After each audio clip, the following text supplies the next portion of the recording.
one man, one passion, all legend. David Thunder Cummings, yes, a living legend. He's not Mel Gibson, but he's still a lethal weapon. Throw a leg kick, and yes, he's gonna check it. If you don't cover your face, the man is gonna wreck it. Coach ain't sweet like apple pie. If you get in the ring, you get your ass kicked in Muay Thai. It's all about the conundrum down under. You wonder about the lightning, but you better be concerned about the thunder, the thunder, the thunder, the thunder, the thunder. Coach Shelton Harrison, there never be no comparison. You're live on the show. Sit back and have a listen. LDBC. This is your boy Coach Shelton Harrison. We're live on the Coach Shelton Harrison Boxing and MMA Show live. And now we got to say Muay Thai.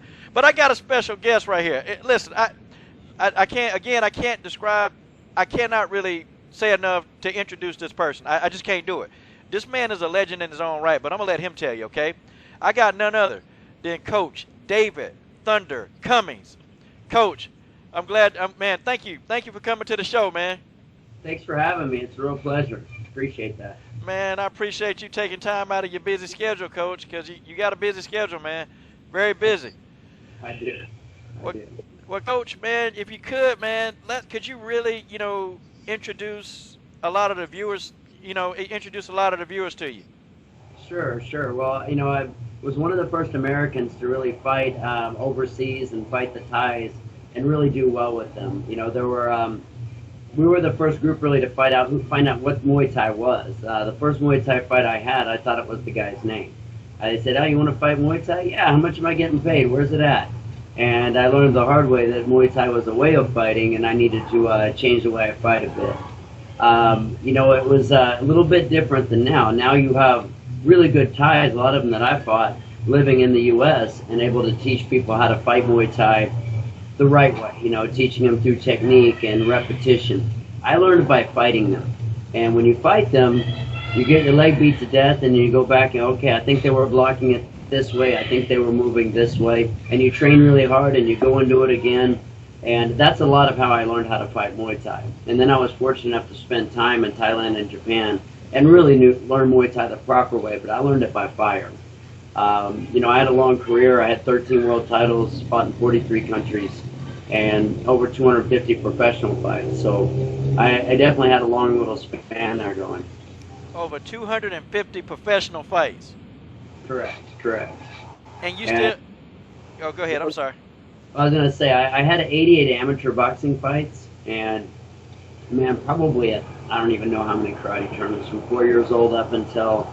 really, I remember coming back from Japan and fighting in a karate tournament and just kind of looking around going, man, this is really kind of dumb to go from fighting in a stadium with two guys fighting at the highest level to go back and play in tag. Nothing against what those guys do, but it just felt like I was almost cheating, and I really didn't want to do it anymore. And I hung my black belts up and didn't put it back on after that. Wow. Yeah, man. Well, it's a good thing that you did, because you would have never become a legend in the sport of Muay Thai. Now, Coach, a lot of people don't, and for people who are not familiar with you, they, you are the coach. You're the current coach of Angela Riptide Whitley. And she went into lion fight, definitely a heavy underdog in that particular fight. But, Coach, what were your thoughts on that fight? Well, I knew, unlike a lot of other people, I have very high expectations of Angela, and I know this woman can pretty much do anything she sets her mind to. She's educated, she's a phenomenal athlete, and when you have that combination, you can really build somebody into something without a lot of trouble. It's not like one of these people I have to be on every 5 minutes to go run and to go do this and that. I give her homework, and I know she's going to do it. With that being said, we knew we were climbing a very high mountain with Jerry Navarez. We knew that she's the Mayweather of kickboxing, really. I mean, being 41-0, 40-0 at the time, and pretty much demolishing Cyborg, we knew that this girl was not going to be easy to beat. We also knew going into the fight, if we didn't knock her out or at least get a couple of knockdowns, the chances of us winning were slim. So our game plan was to go out there and try to knock her out. I know Angela can take a shot. I've tested her chin. My whole gym has tested her chin. She's been hit in the body like a full-on man's been hit in the body. So I knew she wasn't going to go down. I also knew that she has the heart and the focus to get through difficult situations. Um, you either have that or you don't have that. That's something that you can encourage, but you cannot give somebody heart. You cannot give somebody courage. You cannot give somebody that ability to push through those difficult situations. And I knew she had that. I know she can overcome adversity. So with that being said, we weren't afraid to take this fight. I also knew that if Angela gave Jarena one hell of a fight, it was still going to make Angela very marketable, which I believe she is at this point. Um, so, you know, it was a win-win. If Angela didn't go out there and get her butt kicked, either way, I felt like this was a very good matchup for her career. Well, Coach, you know, man, I'm one of those guys, man. I like to look at everything, and you know, there were a lot of analysts who were actually talking about this fight. You know, and Lion Fight was a big deal. I didn't know how big this was, but this is like, I guess, the Super Bowl of just fights, you know, in Muay Thai world. Yeah. And there were guys talking, and a lot of people were predicting that Angela would get knocked out. And even Jarena herself said, "Yeah, it'll be a third round knockout." And I know you saw that interview probably. And I disagree with Jarena. I was like, I don't know. This girl got a chin. I don't think she's going down. You know, I don't think she's getting knocked out. I think it's going to be a tough fight. And it actually, you know, I thought it was a tougher fight than what she really wanted, because Angela had some times where she was successful when she got in the inside, and you know, I kind of saw that part of the fight. You know, now a lot of people just saying, "Oh yeah, she got caught with this, she got caught with that," but I was looking like, man, Angela is, you know, when she gets in the inside, man, she's almost unstoppable in the inside. Like, it's amazing. And those knees, you know, when she throws those knees, God Almighty, man, those things are just like, I don't know, they're like sledgehammer knees. Good grief, man. So, But she's very strong. so, what do you? Okay, now you guys definitely. She got a cut. She got cut for the first time in her career. Okay, what were your thoughts about that cut?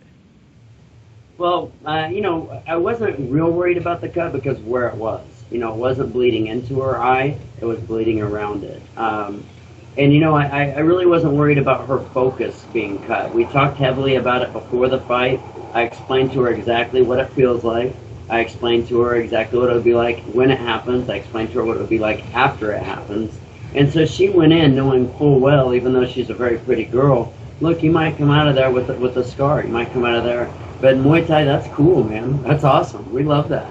You know, that was the first thing I told her after the fight. Get out there and smile and lift up your hands, man. That's what we work for. We live for those moments. And I don't know, man. Some of my best memories are when my face has been opened up. That's when you really persevere and you push through something and it means something to you. So, again, I wasn't super worried about the cut because of where it was. I felt like even though it was bleeding a bit, we had it contained.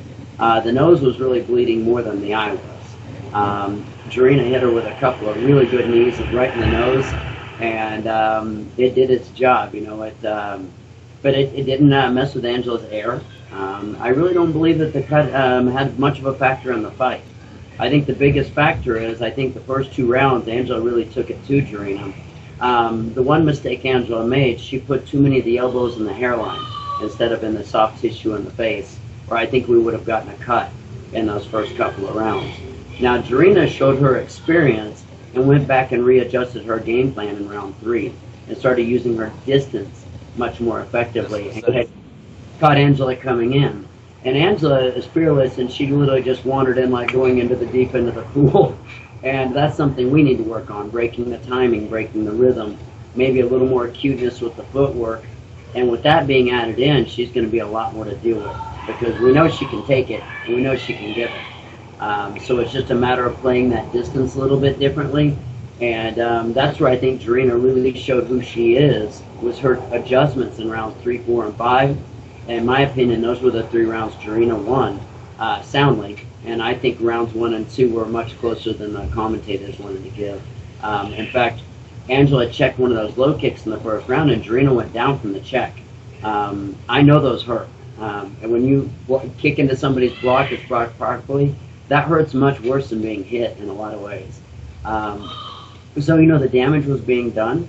But again, I have to give credit to Jarena because she showed why she is who she is by reestablishing, and she mentioned that in the interview with you, that that's one of the things she's able to do is change up what she's doing in the middle of a fight. Hats off to her, man. She did it. Yeah, she did a good job. And I even my post fight interview, I was talking about how Jarena began to use her distance, and I even saw her like employing a jab. Like really, she kept using like a real stiff jab, and I'm not really accustomed to seeing her do that a lot. Like because even when she fought Cyborg, she just kind of, I guess since Cyborg is so awkward, that she was able to just kind of take steps back out of range and then boom, catch Cyborg coming in. Like almost setting a trap. But Right. I noticed against Angela, she was using a heavy jab. She kept that jab coming, and she kept attempting those low kicks, and Angela kept checking those kicks. Man, I mean, it was good. I mean, I don't think Angela lost any stock in this particular fight, man, because the commentators, I was like, man, I'm trying to figure out like what are these guys watching. I mean, I'm like, well, okay, maybe they're seeing something different than what I am, because I'm new to Muay Thai, but I've been around boxing my whole life, and I'm like, well, but I just kind of saw something completely different. Um, Well, the thing in Muay Thai, a lot of it is who's going forward and who's controlling the ring. Now, if that fight would have been in Thailand, believe it or not, it would have been scored differently because it's scored by true Thai judges, and the person going forward wins 8 times out of 10. So if you're the one pushing the action, you may get outscored, but you still win the fight. In Thailand, a lot of people don't know this, but you can get knocked down, and if you pop back up and you're not really rocked, it's not even a knockdown. It's just like a flash. They wipe your gloves and you're right back to it.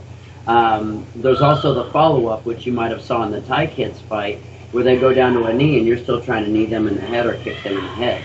That's not dirty by Muay Thai rules. That's just the way we fight. So, again, had that fight been in Thailand, it would have been even closer. Now, at the end of the day, those commentators, they're there to entertain. So a lot of the comments they made, they're little snarky, like sexist type comments. They're just trying to be entertaining. Where I thought it was a bit douchey. Look, I'm here to empower women and to help women be strong. I'm not going to make comments about domestic violence going through TSA screening. I think that's really uncalled for. But at the end of the day, I leave it up to they're trying to entertain, whereas I'm here to create fighters and champions, and that's where the difference in mentality and thought process comes in. yeah, I kind of had a similar thought to that too, man, because I actually thought that these two women, Jarena and Angela, they trained hard for weeks, man. I mean, they trained like, and Jarena just made a lot of sacrifices. I'm talking about a lot of stuff, and she even told me some stuff off camera that that she has to do to prepare for these fights. And it's almost like these guys, they just, I don't know, they don't. I'm kind of thinking that they're not really in touch with the fighter themselves. Like they don't really want to get to understand what the fighter is. And then I started thinking, how much time did they actually spend talking to each one of these fighters? Because I think if they would have spent the time, they probably would have had a different way of going about the commentary. That's my personal opinion. Because I mean, to try to take any heat from these women, it's crazy. But and Angela had to do a lot to prepare for this fight. But they both just put out a lot of blood and sweat, man. I mean, the training Angela had with you. I mean, Jarena just had the training, and it's like getting up at odd hours of the day. It's just having to sacrifice, then having to have a normal life. Outside of that, it's man. I take my hat off to you. Well, thank you. And really, these women did it at the end of the day. I thought it was the best Jarena I've seen in the ring. If Jarena would have fought the way she looked in her last 2 fights, I'm telling you, Angela would have won that fight. But Jarena truly did step it up for that fight, and Angela stepped it up. I mean, the last girl Angela beat was a very good girl. 2 world titles, but she's still not Jarena Bars. Jarena Bars is the Cisnet. She's the girl. But I still believe, man, give Angela 6 months, and I think it'll be a different fight if they fight again. I think those are probably the 2 best female fighters in the world at that weight class. Now, there's some other girls out there. There's this Sheena girl that fights for Infusion, also very good. I think those 2 maybe fight, and the winner gets to fight Jarena again. I'm not sure what's going to be seen out there, but we're going to be ready for it, whatever it is. Okay. And Coach, I like to do my videos in intermissions, man. So I do them. But what I'm gonna do, I'm gonna ask you another question before we go to like a small break, and we're gonna come right back around. Coach, you've got a lot of young, up-and-coming fighters in your gym, okay? A lot of young fighters. I mean, okay, who do we need to be on the lookout for that's coming up next, in your gym? Definitely Cesar Calzine. This young man is 15 now. He started with. I don't take anybody younger than 14, and the reason is Muay Thai is very heavy on the bones, and the bones aren't fully developed at that age. So I recommend that they go wrestle, they go box, they do other things to get their alertness and their quickness, and then once they're 14, I take them in. Now that's different to a lot of people's opinion, but that's just my personal opinion, and you know, I'm not here to train babies. I want people that I can yell and scream at, and they're going to understand. Now, this young man came to me, and in 1 year, put on true man muscle, and he has now beaten a 17 and a 19-year-old, and also fought in front of 86 countries on pay-per-view. In his short little year and a half he's been with me. This guy, I'm telling you, he's going to be an absolute beast. He's half Italian and half Puerto Rican. And he's in this gym twice a day, every day, and he bugs the crap out of me. Coach, how can I hit harder? What can I do at home? I fought with my dad for 8 rounds. What can I do to get my chin tighter? I've been putting a beanbag under my arms. What else can I do? I mean, drive me crazy. When you have a kid like that, you know he's going to be something. And I tell this kid, hey, go run 3 miles and come back. He comes back sweating like he just took a shower. And he's like, Coach, you have your mitts? Yes, I have my mitts. So I put it this way: when there's a new adult coming into sparring class, I have to go over to him and say, Cesar, don't kick him in the head, because that's what he wants to do. He wants to kick his legs and kick him in the head, and I have to push him all the time to take him down, to slow him down, because he's ready to run. Man, Coach, that's hey. Well, we got Coach David Thunder Cummings here. All right, we're gonna go right to part 2 with the coach. The coach is really educating, Coach. And, guys, all right, we'll be right back. All right, Coach.